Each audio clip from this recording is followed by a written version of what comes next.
नमस्कार। ये है कहानियों का संसार किस्सा कहानी। मैं हूँ भारती कुमारी। आज आप सबके लिए लेकर आई हूँ फ्रांसीसी भाषा के लेखक गय डी मोपासा की लिखी हुई एक कहानी। मोपासा फ्रांसीसी भाषा में लिखते थे और कुछ फ्रांस के थे और वो बहुत ही लोकप्रिय लेखक रहे और उनकी अनुवादित कहानियां हम लोगों ने भी बहुत पढ़ी हैं हिंदी में। तो उन्हीं में से चुनकर एक कहानी मैं आज आप सबके लिए लाई हूँ। लैंटिन जब अपने ब्यूरो सहायक प्रमुख के घर में आयोजित पार्टी में था, उसकी मुलाकात एक युवा लड़की से हुई। उसे उस लड़की से बेशुमार प्यार हो गया। वो कई वर्ष पहले दिवंगत हो चुके प्रांतीय टैक्स कलेक्टर की बेटी थी। पिता की मृत्यु के बाद वो और उसकी मां रहने को पेरिस आ गई थी। उसकी मां ने अपने पड़ोस के परिवारों में जान पहचान बढ़ाई। उसे आशा थी कि इस तरह वो अपनी बेटी के लिए जीवन साथी खोज सकेगी। उसकी आय साधारण थी। वे इज्जतदार, सुशील और शांति प्रिय थी। युवा लड़की पूर्णतः भली थी। किसी भी समझदार युवक का ये स्वप्न हो सकता है कि वो अपनी खुशियों के लिए अपना जीवन उसके हाथों सौंप दे। उसके सरल सौंदर्य में सम्मोहित करने वाली दिव्यता थी। उसके होठों पर निरंतर खेलने वाली उसकी अबूझ मुस्कान और उसके सुंदर और पवित्र मन की पहचान थी। हर ओर उसकी प्रशंसा ही सुनाई देती थी। लोग कहते हुए नहीं थकते थे, वो व्यक्ति कितना खुशनसीब होगा जो उसका प्यार पा सकेगा। उसे इससे बेहतर पत्नी नहीं मिल ही नहीं सकती। लैंटिन तब इंटीरियर विभाग में चीफ क्लर्क था और उसे 3,500 फ्रैंक का सामान्य वेतन मिलता था। इससे वो वैवाहिक जीवन की जिम्मेदारी उठा सकता था। उसने उस युवा लड़की के समक्ष विवाह का प्रस्ताव रखा और उसकी ओर से ये मान लिया गया। वो उसके साथ इतना खुश था जिसका बयान नहीं किया जा सकता। उस लड़की ने गृहस्थी और इसके खर्च को बखूबी संभाला और उसका जीवन सुखपूर्वक बीतने लगा। उसने अपनी पति की छोटी से छोटी जरूरत को अच्छे से ध्यान में रखा, उसे खुश रखा और प्यार किया। वो इतनी मोहक थी कि विवाह के 6 वर्ष बाद लैंटिन को लगा कि वो अपनी पत्नी को अपने हनीमून के दिनों से भी अधिक प्यार करने लगा है। लैंटिन को केवल उसकी 2 बातें ठीक नहीं लगी।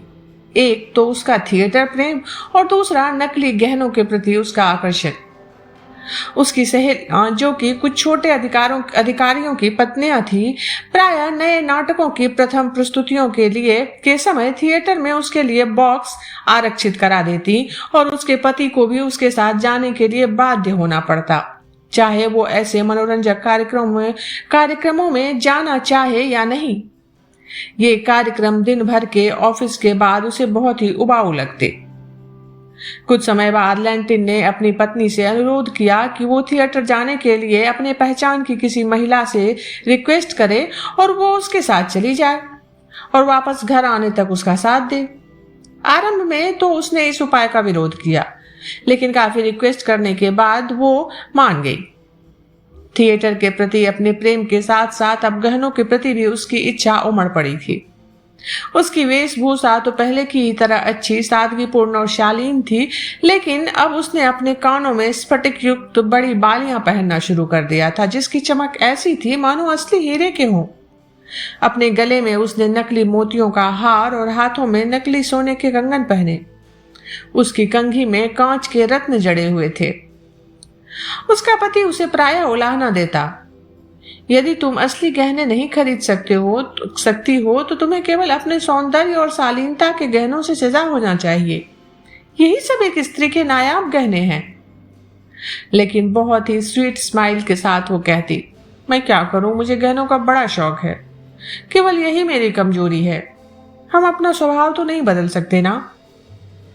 वो अपनी उंगलियों में मोती का हार लेकर इस तरह घुमाती कि उसमें लगे मणि चमचमाने लगते।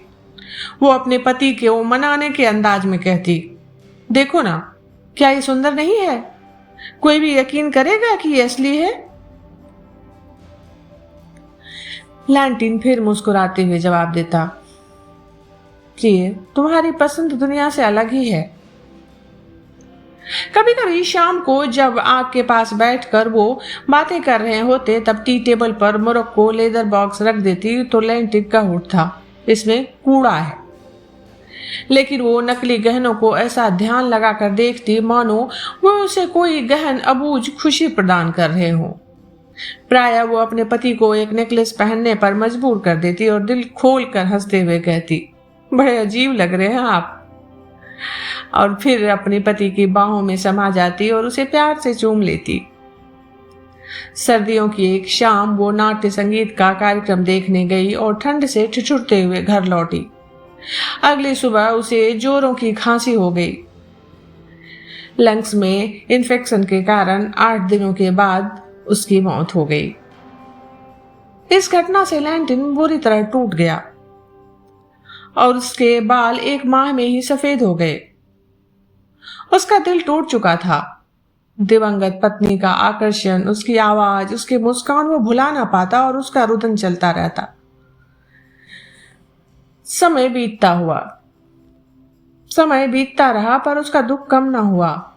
ऑफिस में प्रायः कामकाज के दौरान जब उसके सहयोगी किसी प्रमुख विषय पर विमर्श कर रहे होते, अचानक ही उसकी आंखें डबडबा जाती और उसकी सिसकियां उसे दुख से राहत प्रदान करती।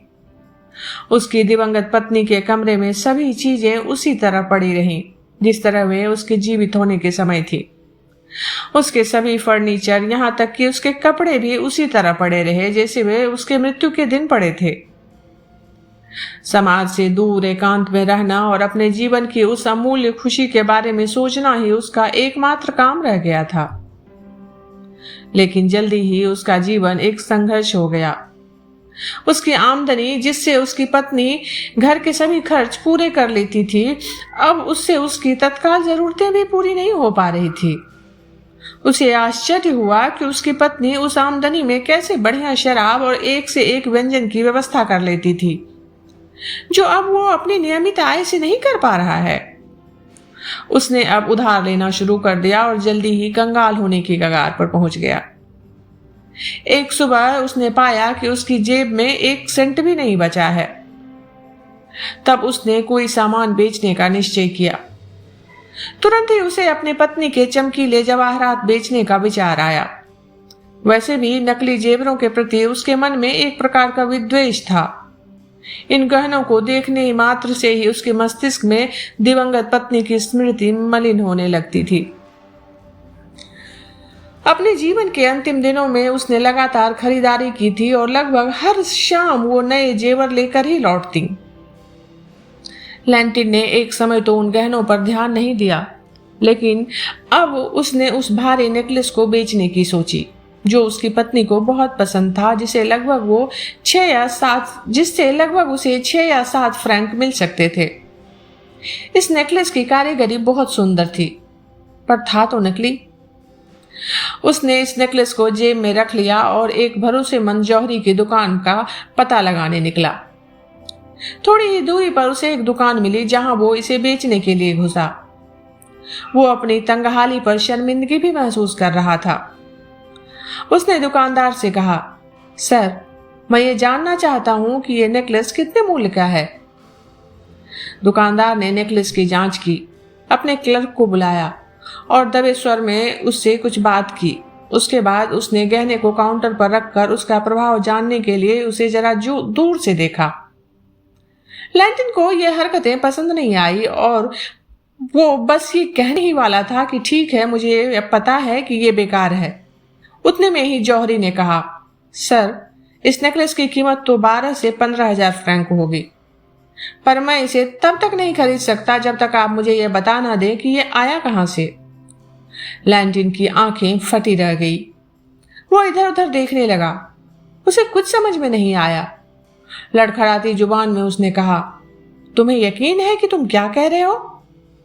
जौहरी ने रूखे स्वर में कहा, आप इसकी कीमत का कहीं और पता लगा सकते हैं। मुझे नहीं लगता कि इससे ज्यादा कोई कीमत दे पाएगा। अधिक से अधिक मैं 15,000 फ्रैंक के लिए इस पर विचार कर सकता हूं। यदि कोई दूसरा इससे अधिक ना दे पाए तो आप मेरे पास दोबारा आ सकते हैं। आश्चर्यचकित लैंटिन ने नेकलेस उठाया और स्टोर से बाहर निकल आया। वो इस पर सोच विचार करने के लिए कुछ समय लेना चाहता था, बाहर निकलने के बाद उसे हंसी आ रही थी। उसने मन ही मन कहा, मूर्ख है ये जौहरी, क्या उसकी बात विश्वास करने लायक है? उस जौहरी को तो असली और नकली हीरे का भेद भी नहीं पता। कुछ मिनटों बाद वो रू द लापे, जो एक शॉपिंग स्ट्रीट थी, में एक सुनार की दुकान पर गया। दुकान का मालिक उस नेकलेस को देखते ही जोर से बोल उठा, अरे इसे तो मैं अच्छे से जानता हूं, ये यहीं से खरीदा गया है। परेशान लेंटिन ने प्रश्न किया, क्या कीमत होगी इसकी? जौहरी बोला, जी मैंने इसे 20,000 फ्रैंक में बेचा था। मैं इसे 18,000 फ्रैंक में वापस ले सकता हूं, लेकिन इसके लिए कानूनन आपको मुझे यह बताना होगा कि यह आपके पास कहां से आया। अब लेंटिन और हक्का बक्का रह गया। उसने कहा, लेकिन आप इसकी अच्छी तरह जांच कर लें। अभी तक मैं यही समझता था कि यह नकली है। जौहरी ने पूछा, अच्छा, आपका नाम क्या है? लेंटिन, मैं मिनिस्टर ऑफ द इंटीरियर में काम करता हूं। दुकानदार ने अपनी लेखा पुस्तक की जांच की और जानकारी दी। यह नेकलेस 20 जुलाई को आपके पते पर मैडम लेंटिन को भेजा गया था। दोनों एक दूसरे को घूर कर देखने लगे। लेंटिन आश्चर्य से अवाक था। जौहरी को लगा कि वो कोई चोर है, पर उसने चुप्पी तोड़ते हुए कहा, क्या तुम ये नेकलेस 24 घंटों के लिए मेरे पास छोड़ सकते हो? मैं तुम्हें इसकी रसीद दूंगा।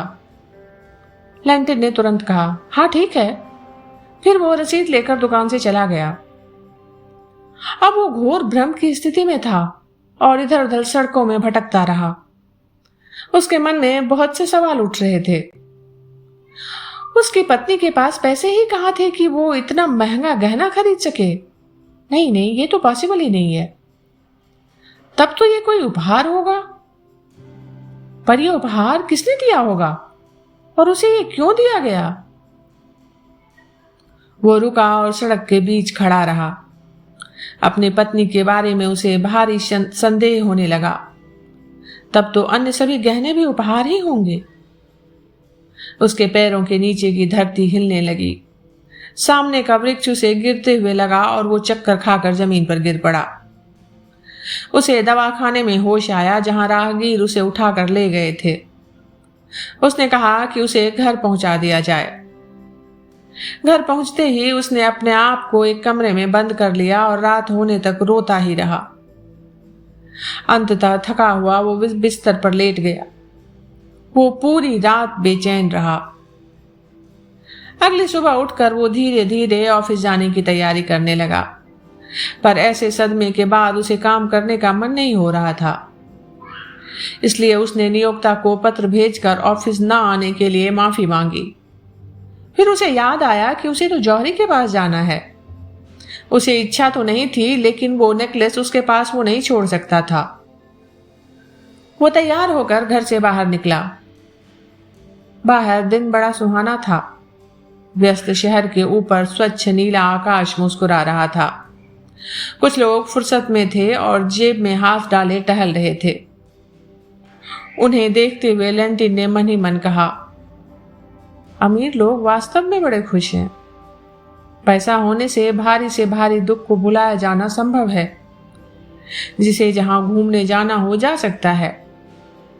ट्रैवलिंग में ध्यान दूसरी ओर चला जाता है और यह दुख का सबसे सही इलाज है। काश मैं धनवान होता। उसे अब भूख लग रही थी, लेकिन उसकी जेब खाली थी। उसने फिर से नेकलेस को याद किया। 18,000 फ्रैंक, 18,000 फ्रैंक, इतना बड़ा अमाउंट। वो जल्दी से फिर उसी जौहरी के पास पहुंचा। 18,000 फ्रैंक। उसने दुकान में जाने के लिए 20 बार सोचा, पर वह झिझक रहा था। वो भूखा था, बहुत भूखा, और उसके जेब में उसके पास 1 सेंट भी ना था। उसके पास सोच विचार का समय नहीं था। उसने दौड़कर सड़क पार की और सीधे दुकान में घुस गया। मालिक तुरंत आगे आया और बहुत ही विनम्रता से उसे बैठने को कहा। दुकान के क्लर्कों ने उसे बड़े गौर से देखा। जौहरी ने कहा, मैंने पूछताछ कर ली है और यदि आप गहने को बेचना चाहते हैं तो मैं प्रस्तावित कीमत देने को तैयार हूं।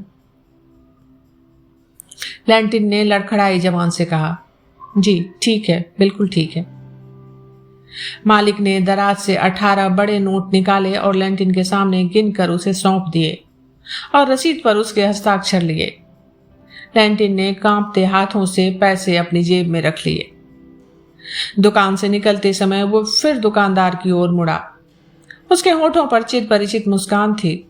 उसने नजरें झुकाते हुए कहा, मेरे पास और भी गहने हैं जो उसी स्रोत से मेरे पास आए हैं, क्या आप उन्हें भी खरीद सकते हैं? दुकानदार ने सिर हिलाते हुए कहा, जी सर, बिल्कुल। लैंटिन ने गंभीर होते हुए कहा, मैं उन्हें आपके पास लेकर आता हूं। और घंटे भर बाद ही वो गहनों के साथ दुकान पर आ पहुंचा। बड़े हीरे की बालियों की कीमत 20,000 फ्रैंक थी, कंगन 35,000 फ्रैंक, अंगूठियां 16,000, पन्ने और नीलम का सेट 14,000, मणियुक्त लटकन सहित सोने की चेन 40,000, सब मिलाकर 143,000 फ्रैंक। जौहरी ने चुटकी लेते हुए कहा, एक महिला ने अपनी सारी बचत इन कीमती गहनों में लगा दी थी। लैंटिन ने भी गंभीरतापूर्वक कहा, पैसे निवेश करने का यह भी एक तरीका होता है। उस दिन लैंटिन ने सबसे महंगे रेस्टोरेंट में लंच किया और शराब पी, जिसकी कीमत 20 फ्रैंक प्रति बोतल थी। उसके बाद उसने एक वाहन किराए पर लेकर महंगी महंगी जगहों का दौरा किया। चारों ओर वह तिरस्कार भरी नजरों से देखता रहा और लोगों से चीख चीख कर ये कहने से खुद को नहीं रोक सका, मैं भी अमीर हूं, मैं भी अमीर हूं, 200,000 फ्रैंक की पूंजी है मेरे पास। अचानक ही उसे अपने एम्प्लॉयर की याद आई। वो वाहन से ऑफिस पहुंचा और बड़ी खुशमिजाजी के साथ प्रवेश करते हुए कहा, सर, मैं अपना रिजिग्नेशन देने आया हूं, मुझे 300,000 फ्रैंक विरासत में मिले हैं। उसने अपने कुलीग से हाथ मिलाया और बहुत ही विश्वसनीय ढंग से अपनी भावी योजनाओं के बारे में उन्हें बताया। उसके बाद वो डिनर करने बहुत ही महंगे रेस्टोरेंट में चला गया। भोजन के दौरान वो बहुत एलीट क्लास के लोगों के साथ बैठा था और बड़े ही गोपनीय अंदाज में बता रहा था कि उसे भाग्यवश 400,000 फ्रैंक विरासत में मिले हैं। वो अपनी जिंदगी में पहली बार थिएटर से नहीं उबा और शेष रात एक मस्ती भरे मनोरंजक कार्यक्रम में बिताया। 6 माह बाद उसने दोबारा शादी की। उसकी दूसरी पत्नी प्रतिभावान पर गर्म मिजाज थी, उससे वो बहुत दुखी रहा। ये कहानी इतनी ही। अभी आप सुन रहे थे भारती कुमारी की आवाज में फ्रांसीसी भाषा के लेखक मोपासा की लिखी हुई कहानी नकली गहने। जल्दी ही मिलती हूँ एक नई कहानी के साथ, तब तक आप सब जुड़े रहिए किस्सा कहानी से।